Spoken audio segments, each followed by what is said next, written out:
Hello everyone, welcome to video number 4 of my Sweet Peas Class to Go. This is a brand new series that I am starting, and you can earn this class to go for free. This class features 4 different cards featuring the Sweet Peas stamp set, and you can earn this one completely free. There are 3 different ways you can earn it. You can earn the class kit free with a $50 order using that host code, and the host code is in the video descriptions. Make sure to check that out. It is also on my blog, which is linked in the video description as well. If your order's over $100 with the host code, you're going to earn that class kit for free, and you're going to earn 5 bonus cards just chosen randomly from my basket. They may not coordinate with the stamp set, featured stamp set, but which is our Sweet Peas stamp set. They might not coordinate with this one, but there's going to be 5 additional cards for you to use for whatever you want. Now, if your order's over $150, do not use that host code. You're going to earn some rewards on that, but you're still going to earn the class kit for free. You're still going to get the 5 bonus cards, and you're going to receive a full embellishment, a full package of the embellishments that I'm featuring today. And this week we've been featuring the flat adhesive back pearls, which are gorgeous, and they go perfectly with so many different things. So that is how you earn this class kit for free. Now, over the week I've shared with you, this was card number 1, I shared on Monday. This was card number 2, shared on Tuesday. Yesterday on Wednesday, we did card number 3, which was this one. And today we are doing card number 4. Now, this one is a fancy card. This one is a easel card, so which means that it will actually fold up like this, and it will sit on somebody's desk just like that. Now, isn't that adorable? This kind of card is so cute. It's perfect for displaying. I'm sorry, my clock is going off. So I do apologize for the chiming you're going to hear for the next few seconds, but this is our, stepped up fancy card. This is our fancy fold, our fancy card. So there's lots of coloring and stuff to do and stamping to do for this one. So let's go ahead and jump right in for the coloring for this one. So this will be card number 4 that you'll receive in your kit. Now, all the pieces will be already pre-cut and ready to go. All you'll need to do is do the stamping, and the stamp set is not included, and you will need to provide the inks and, in this case, the Stampin' blends as well. Okay, so we have a few things that we're going to be doing some stamping on. So we have a couple pieces of lemon lime twist. This is 1 3/4 by 3. This is going to go on our outside, and then we have the inside piece, which is going to hold up our easel. And this piece is 1 by 3 3/4. And we're going to do a little bit of background stamping on these just to make them look a little bit fancier. And then we have 2 different little pea guys that we're going to be stamping. So we're going to stamp the party peas, and then we'll have this one little guy down here. And then we are actually fussy cutting the leaves. Now, if you don't want to fussy cut the leaves, then you can just stamp them. This one, the front one, you can stamp directly onto the label, which you'll get in the kit. You can just kind of move everything over just a little bit, stamp the leaf directly onto the label if you don't want to fussy cut that one. And the same goes as this one. You can even just leave it off if you don't want to fussy cut it, or even just stamp it on this white piece that's on the inside as well. So let's do our stamping that we're going to color. So we have our Memento. Now, I'm using Stampin' blends, so I am going to use my Memento ink for that. And so I have my little party peas. I was just checking to make sure these were the party guys, and they are. So we're going to stamp that on here. Now, in your kit, you're going to receive this piece of white. This is a 4 1/4 by 5 1/2 piece of basic white that you're going to do your stamping on. And let's see, where's my little? I didn't get out my little party guy. So let's get him out. I have my stamps right here. So let's get him out, and let me find a block that we can stamp him on. So he will go on here as well. All right, I'm gonna grab my cleaner, just clean him off so I can use the same block again. Okay, let's move him off. And then I have the small leaf here that we're gonna stamp, and we're gonna do 2 of these. So 1, and wherever there's room, 2. Okay, so those are the 4 pieces that we're going to be coloring for today's card. You're going to need to get those ready to go. And I'm going to clean this off the small leaf because we're going to do some stamping with this one. All right. Looks like I have some green ink on there. All right. All right, now grab your lemon lime twist ink pad. We're going to move this one out of the way for just a second. Let me close up my Memento. Too many inks open. All right. And I'm going to grab some scrap paper. I have some scrap paper here, and I'm going to put my lemon lime twist pieces on, and we're going to do some stamping on these. So lemon lime twist ink, lemon lime twist cardstock. And I'm just going to go through and stamp these. I'm just going to kind of rotate the cardstock, rotate the ink or the stamp in different ways just to kind of get a variety. This is just going to make it look kind of like designer series paper, just kind of like custom designer series paper. We're just going to stamp this all over. And make sure that you're going off the edges, because that's going to give it a much more like uniform look. If you kind of stay within the confines of the rectangle, then that makes it, it doesn't make it look like it's a continuous pattern. We're trying to make this look like it was cut directly from some DSP, and then it's a continuous pattern. So I just kind of keep moving everything just to make sure nothing is going in the same direction. And flip this one upside down right there, and one more right there. Okay, now we're going to add just a couple more details to this green one. I'm going to grab my dark lemon lime twist. This is dark, yeah, dark lemon lime twist Stampin' Blend, and I'm going to use the brush tip. And I'm just going to stick my brush tip into the lid and just gently kind of flick some color. I'm not doing a lot of flicking, but just a little bit of splatter, just to add a little bit more to the backgrounds of those. It's going to be real subtle, so if you wanted to skip that step, if you don't like to flick with your Stampin' Blend, sometimes that can fray your tips, then you can just leave that part off. Okay, we're going to set our granite or lemon lime twist pieces aside. Let's do some coloring. So I'm going to zoom in a little bit. Let's start with our peas. So much like the rest of our peas, we're going to color them the same way. We're going to use lemon lime twist. For these little party peas in here, we're just going to kind of color each side of their face with some dark. Just a little bit of dark. Just make sure you don't color in their teeth. You don't want them to have green teeth. Just go carefully, and then this bottom one as well. And as long as my dark is open and I'm using it, I'm just going to go ahead and do my little party guy for the inside. And I'm just doing just kind of a C in like the top left and just a little bit in the bottom right. And we might come back to that. Okay, so let's go ahead and fill in. These little guys are pretty small, so you don't have to do too much blending. I think I got some on his teeth. That's okay. Okay, so just a little bit of blending, and then this one we're going to do the same thing. Just make sure you just go over those dark edges just to blend it out. And then if you want to go back, if you feel like it needs a little bit more dark somewhere, you can go back in with your dark and just add a little bit of extra shading, places that you think it might need some extra shading. All right, that's it. Those are our little peas all colored. All right, so let's work on their little hats. So I have Petunia Pop. I have dark and light Petunia Pop, and I am going to do one dark, skip one, do the next one dark, and so on. Okay, and then we'll go in with the light, and we'll do the same thing. Now, if this is, they're kind of close in color, so if you wanted to keep going over the dark, you can. If you wanted them to be like drastically different, I don't know if you can see how the difference is here, you can actually go in with your Blackberry Bliss. But I'm just going to do one more layer of the dark over those dark ones, and that should give us some good variety of color there. So he has like a nice little striped hat.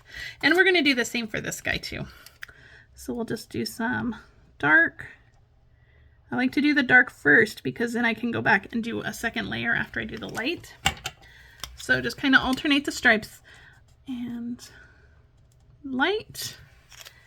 And then we'll just make it a little bit darker by going over a second time. Perfect. So there is our little party hat guy ready to go. All right, we're going to use Old Olive for the outside of our little pea pod, just like the last couple of days. I'm going to do my dark. I'm going to do the little stem with my dark again. This is pretty small, so I'm just using one color on this. I'm not even going to blend it out. And then we're just going to do this, color it the same way we did yesterday, and just kind of go along the outside of the, the pea pod where it's opened here. So we're just going to use our dark, just trace the image along the outside here, just like that. And we'll use our light just to finish filling everything in. You can just go over those dark lines and they should blend nicely. It's a pretty small image again, so don't worry about, making it perfect. Don't worry if you don't want to blend. If you just want to use one color, that would be perfectly fine too. Don't worry about getting too crazy with this one.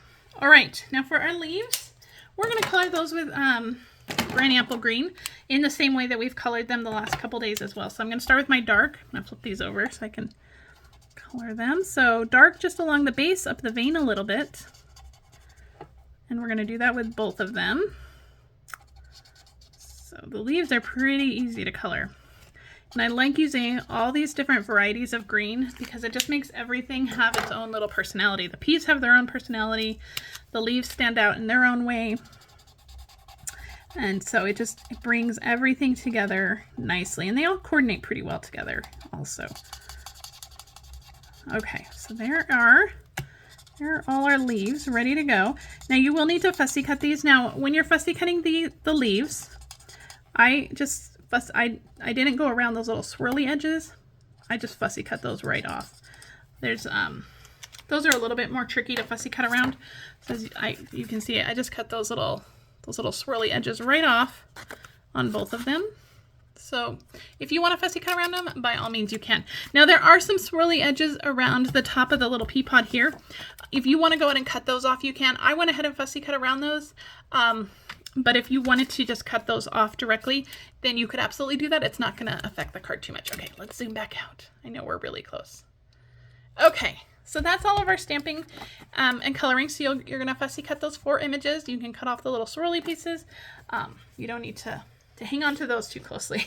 All right, so let's talk about the rest of our card base. And actually I have my pieces all ready to go right here. So I have all my pieces colored and ready to go. So let's talk about our card base here and the rest of our pieces. So the inside of our card, I have a piece of basic white, and that's gonna go all the way on the inside, and that'll give you room to write on, and it also gives us a little landing place to put that easel stopper. And this piece is, let's see, 5 by 3 3/4. All the measurements are gonna be in the video description, so don't worry about writing them down, and they'll also be on my blog post as well. So if you're getting the kit, you can refer back to either one of these to remake the cards. I have another little label from the Perennial Postage die cut ready to go. And then I have 2 pieces of the Petunia Pop kind of floral pattern from that Unbounded Love DSP. And this one, the DSP measures 4 by 2.5 each. So they are each the same size at 4 by 2.5. Now for our card base, it is a 4.25 by 11 inch card base, and the base is scored at 5.5 and at 2 3/4. So there's another score line right in the middle. So let's go ahead, grab our bone folder and burnish on those. And we'll burnish on this one, just like that. So your card is going to look like this. So it's gonna like pop up like this. You have a score line in the middle of the front of your card. So let's get our DSP on there. And I'm gonna make sure that I add adhesive to the correct side, not like yesterday. Put the adhesive on the wrong side of the paper. I did go in and cut another piece and finish that card. So if you were wondering, that card did get finished. All right, now we're going to put one of each of these in these little panels. We're just going to use that score line as like a line to kind of guide us where to put that DSP. So one goes on the top, one goes on the bottom, and just like that. All right, let's work on our inside piece. We're going to adhere that down as well. The pieces that are just getting adhered down with the Stampin' seal, I'm just getting out of the way so we don't have to worry about those. Okay. All right, let's grab this piece. This is going to be the inside piece. So this is going to be this piece. Let's go ahead and stick this piece down. Actually, let's go ahead and build up our little piece before we adhere it all down. So you're going to need one of the leaves, and you're going to need one of our the little guy by himself. And I'm going to start with the leaf, and I'm going to just add a little bit of liquid glue. You could use glue dots or Stampin' seal, whatever you want. I am not going all the way to the tips of the leaves because down here this one kind of hangs off the edge and I don't want that to be sticky, so I'm not going all the way to the tip. And then I'm going to adhere this one down with liquid glue as well and stick him down just like that. Perfect. Now this piece we're going to pop up with some dimensionals, and you need to make sure that this piece is popped up on the inside because this is what's going to hold that easel part together. So it needs to be lifted a little bit so that the front of the card has something to grip onto when you want to display it like this. If this was adhered flat, it sometimes works, but it works much better when this piece is lifted up. So that's what we're going to do. And we're just going to go maybe about 3/4 of an inch up from that white piece. Just kind of get that on there nice and straight. And the higher you go, the bigger the easel will be. So if you wanted to go, you know, put it all the way at the top, you could do that as well. But we're just kind of doing a shorter easel just like that. Okay, so we have that lifted, ready to go. And I need another sheet of dimensionals. Hold on, please. I have another one started right here. So we'll grab this one. Okay, so let's work on our piece here. So I'm going to adhere this guy. Actually, let's start with this one. So we're going to adhere this down to our card front. Now, the most important part when adhering the front together is that you do not want to adhere anything on this front panel. There is nothing adhered to this front panel. If you adhere stuff to this front panel, it won't allow it to bend and open. So all of our gluing is going to happen just on the bottom half here. So just keep that in mind. Make sure that you're not putting adhesive too high up, and just make sure that you are staying below that score line with the adhesive. So I put a little bit of adhesive only on the bottom of this lemon lime twist piece. And we're going to stick this down just like this. Make sure there's no adhesive on the top. And then we're going to stick our label down with dimensionals. But again, I'm only going to put a couple of dimensionals just along the very bottom, because we do not want that to get adhered to the top in any way. So just kind of center that just like that. No adhesive on this part right here, just on the bottom. Okay, once we have our labels on, adhering the rest is easy. So I'm going to use my liquid glue again just for the leaf. Now the top of the leaf, the tips of the leaves are going to hang off, so just keep that liquid glue or glued up, however you're adhering this down, just to the center there. Those little tips hang off. And then we're going to stick this guy on with dimensionals. And you guys, I just realized I didn't stamp the greeting on my label. Oh. When you're doing all your stamping, make sure you stamp your greeting. I think it'll be okay. I think we can do it. But when you are doing your stamping, make sure you do your greeting. Okay, we're going to need some Petunia Pop. And we're going to need a little prayer. So let's hope that I'm going to stamp this greeting a little higher. This one I was stamped a little bit lower. I'm going to go a little bit higher and hope to avoid that dimensional right there. So let's see. I think we'll be okay. Say a quick prayer, and we did it. Ta-da! Now, to make your life easier, make sure you stamp that before you adhere it down. I promise that'll be a lot easier. Okay, let me move that out of the way. All right, now just finishing touches on this one. We just need our embellishments, and that is our flat pearls. Now remember, if your order is over $150 in my online store this week, you're going to receive a full package of these flat pearls. All other kits will contain a quarter package, which is still 20 of these, so you'll still have plenty left over. You're only using 3 per card, so you'll still have some left over to use for other projects. All right, and that completes card number 3. I hope you guys love this one, this fun little easel card, which really makes for a standout birthday card. So really fun little card. All right, thank you guys so much. Please subscribe to my channel so that you never miss a video. And let's go over the cards from the rest of the week. So we have card number 1 that was shared on Monday. This one is adorable. I love it. Card number 2, of course, I love all of them. And card number 3, and then today's card number 4. Now remember, if you want the class kit to get the supplies for all 4 of these cards, all you have to do is place an order in my online store. All the details are in the video description. They're also on my blog, which is linked below. But there you have 3 different options to shop in my online store. And you will receive the class kit for free. So thank you so much for joining me. Remember to share this with your friends. Remember to subscribe to my channel so you never miss a video. I hope you guys enjoyed this week of this class to go. And if you have any questions, please don't hesitate to reach out. Thank you guys so much. Have a great day. Bye-bye.